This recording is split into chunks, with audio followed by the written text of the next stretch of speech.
Sir, जिस तरह से पश्चिम बंगाल में चुनाव के बाद हिंसा बढ़ गया, लगभग 5 से ज़्यादा लोगों की मौत हुई है। वहीं जेपी नड्डा जो बीजेपी के अध्यक्ष हैं वो वहाँ पे जा रहे हैं, और वहीं केंद्र सरकार ने ममता सरकार से मुझे लगता है अब तक वहाँ सेंट्रल पुलिस फोर्स का कंट्रोल है। अब तक वहाँ किसी की सरकार स्थापन नहीं हुई है। कल ही ममता जी ने वहाँ अपना रिजिग्नेशन दिया है और कल वो शपथ लेगी, नई सरकार बनेगी। अब तो पूरा नियंत्रण आज भी चुनाव आयोग और सेंट्रल जो फोर्स भेजा था लाखों की संख्या में, उनके हाथ में ही लॉ एंड ऑर्डर है। अगर कुछ हुआ है तो ज़रूर ये जिम्मेदारी सबकी बनती है। अब चुनाव ख़त्म हुआ है, अब चाहे लोग यहाँ के हो या वहाँ के हो, कोई भी हो, अगर संयम नहीं रखेंगे और खून खराबा बढ़ता ही जाएगा तो सबका नाम उसमें खराब हो जाएगा। अब लोगों ने ममता जी और उनके पार्टी को भारी बहुमत से जिता कर दिया है, तो सबसे ज़्यादा ये पहली जिम्मेदारी तृणमूल कांग्रेस के नेताओं की बनेगी कि लोगों को शांत करें, लेकिन ताली एक हाथ से भी नहीं बजती। सर, वहीं जिस तरह से बात करें, बीजेपी के नेता हैं दिल्ली से परवेज साहिब सिंह, वो कहते हैं कि जिस तरह से हिंसा हो रही है, वहाँ के नेता, वहाँ के विधायक, यहाँ के वहाँ के मुख्यमंत्री ना भूले कि यहाँ एक बार उनको भी दिल ठीक है। अब अगर इसी प्रकार की भाषा का इस्तेमाल दोनों तरफ से होगा, सेंट्रल की तरफ से और राज्य की तरफ से, तो लॉ एंड ऑर्डर की बात कौन किससे करेगा? शांति का अपील कौन करेगा? सेंट्रल गवर्नमेंट ये सबसे बड़ी एक हमारी बॉडी है, तो सबसे पहले प्रधानमंत्री हो, देश के गृह मंत्री हो, अब नड्डा जी वहाँ गए हैं, आप बड़े लोग हैं, आपकी जिम्मेदारी है कि आपके लोगों को शांत करें। पश्चिम बंगाल का इतिहास राजनीतिक हमेशा इस तरह से राजनीतिक हिंसा का रहा है, उसमें से कोई भी पार्टी अछूत नहीं है, ये सबको मालूम है। लेकिन आज देश की हालत ऐसी है, कोरोना या और भी कुछ बातें हैं, देश की हालत ऐसी है, तो ये सब भूलकर हम एक साथ काम करने की ज़रूरत है। तो वहीं पश्चिम बंगाल के नेता जो है ममता बनर्जी ने कहा है कि 2024 का जो लोकसभा चुनाव आ रहा है, सारे विपक्ष नेता एकजुट होकर लड़ते। आपको क्या लगता है, एक साथ होकर लड़ना चाहिए? देखिए, ये बात तो हमने बहुत बार रखी है, हमारे पार्टी की तरफ से भी आदरणीय उद्धव ठाकरे जी ने भी ये बात रखी है, सबको एक साथ आकर लड़ना होगा। आपको मालूम है शरद पवार साहब ने यह बात रखी है महाराष्ट्र से। अब ममता जी के इस चुनाव के बाद जिस तरह का उनको निर्णय मिला है पश्चिम बंगाल की जनता से, मुझे लगता है कि उसका आदर जो है करना चाहिए। और पूरा देश की भावना है जो बंगाल में उमटी है, पूरे देश की भावना है ये। जिस तरह से पूरा केंद्र सरकार, पूरी बीजेपी, पूरी सत्ता, पूरा पैसा, पूरी सेंट्रल एजेंसी वहाँ लगी थी ममता को हराने में, तो वो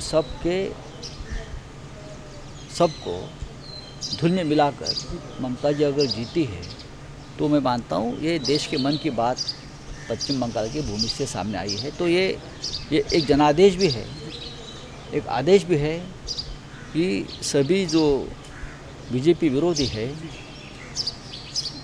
उनका कोई एक फ्रंट बने अच्छा, और 2024 के चुनाव में हम एक साथ चुनाव लड़े। लेकिन अब उसके लिए अब उसका नेतृत्व कौन करता है वो देखना पड़ेगा। दिल्ली में बैठकर कौन समय दे पाता है ये सब कामों के लिए, ये भी देखना पड़ेगा। बोला पश्चिम बंगालमध्ये हिंसाचार सुरू असल्याच्या बातम्या फार दुःखद आहेत, चिंताजनक आहेत। खरं म्हणजे पश्चिम बंगालच्या जनतेनं ममता बॅनर्जी यांना जोरदार बहुमत प्राप्त करून दिलं आहे। म्हणजे पश्चिम बंगालचा जो निर्णय आहे हा एक ऐतिहासिक आणि क्रांतिकारक निर्णय आहे लोकांनी दिलेला। ही देशाच्या मनातली भावना तिकडे उमटलेली आहे। असं असताना आता दोन्ही बाजूनी संयम राखणं गरजेचं आहे। विशेषतः जो पक्ष सत्तेवर असतो हे त्यांचं काम असतं। मग तसं पाहिलं तर केंद्रात भाजपची सत्ता आहे आणि पश्चिम बंगालमध्ये ममता बॅनर्जी यांच्या पक्षाची सत्ता आहे। त्याच्यामुळे दोघांनाही संयमानं काम घ्यावं लागेल। पण दुर्दैवानं पश्चिम बंगालचा राजकीय इतिहास हा नेहमीच रक्तरंजित आणि हिंसाचारानं भरलेला आहे। हे जरी खरं असलं तरीसुद्धा आज देशाची स्थिती ही अत्यंत गंभीर आहे। सगळ्यांनी निवडणुकांमधले मतभेद वाद एक मिटवून करोनाविरुद्ध लढण्याची एक गरज असतानासुद्धा हे का होत आहे याचा विचार दोन्ही बाजूंनी करायला हवा. एकमेकांना धमक्या इशारे देणं थांबवायला पाहिजे. निवडणुका संपल्यावर हे सगळं वादळ जेव्हा संपतं तेव्हा नवीन पर्वाला सुरुवात होते. दुर्दैवानं पश्चिम बंगालमधल्या हिंसाचाराला जर कोणी खतपाणी घालत असेल ते खतपाणी घालणारे पश्चिम बंगालमधले आहेत की बाहेरून कोणी त्यांना उत्तेजन देत आहे ते सुद्धा पाहावं लागेल. धन्यवाद. सर आदर पुनाला जिस तरह से उन्होंने बीच में खबर आई थी कि आदर पुनाला कह रहे कि वो देश छोड़ के चले गए, तो खबरें आ रही थी कि उन्होंने कहा कि उनको कुछ नेताओं ने धमकी दी है वैक्सीन को लेकर. देखिए ये अदर पुनावाला जी ने उसके बारे में एक एक्सप्लेनेशन दिया है कि उनको तोड़ मोड़ कर गलत तरीके से उनका बयान सामने आया है, ऐसा पुनावाला जी ने कहा है. महाराष्ट्र में से तो उनको कोई इस प्रकार की धमकी नहीं दे सकता. मैं आपको बताना चाहता हूँ, कोई बड़ा नेता या बड़ी पार्टी, ये महाराष्ट्र की परंपरा नहीं है. हम तो पहले से बोल रहे थे कि हमें गर्व है कि इस प्रकार की जो वैक्सीनेशन है महाराष्ट्र में बन रही है और वो पूरे देश के लिए बन रही है. ये देश की बात है.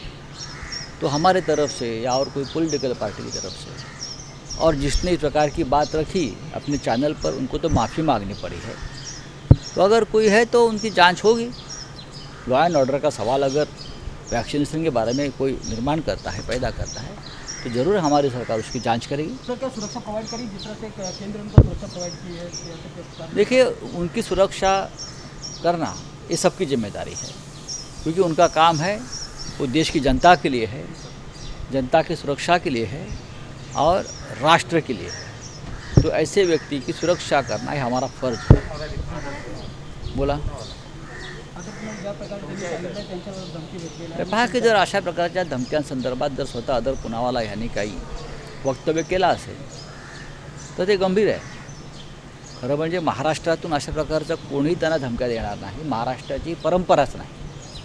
किंबहुना महाराष्ट्राला सतत या गोष्टीचा गर्व राहिला की देशाची आरोग्यविषयक सुरक्षा निर्माण करणारे किंवा देशाला आरोग्यविषयक कवचकुंडल निर्माण करणारी जी लस आहे त्याची निर्मिती ही महाराष्ट्रात होते आहे देशासाठी. ही एक राष्ट्रभक्तीची भावना महाराष्ट्राच्या मनात कायम राहिली.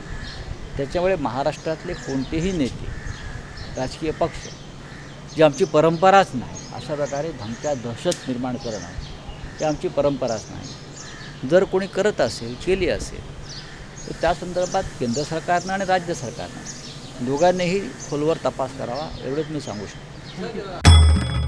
भंडाऱ्याची उधळण म्हणजे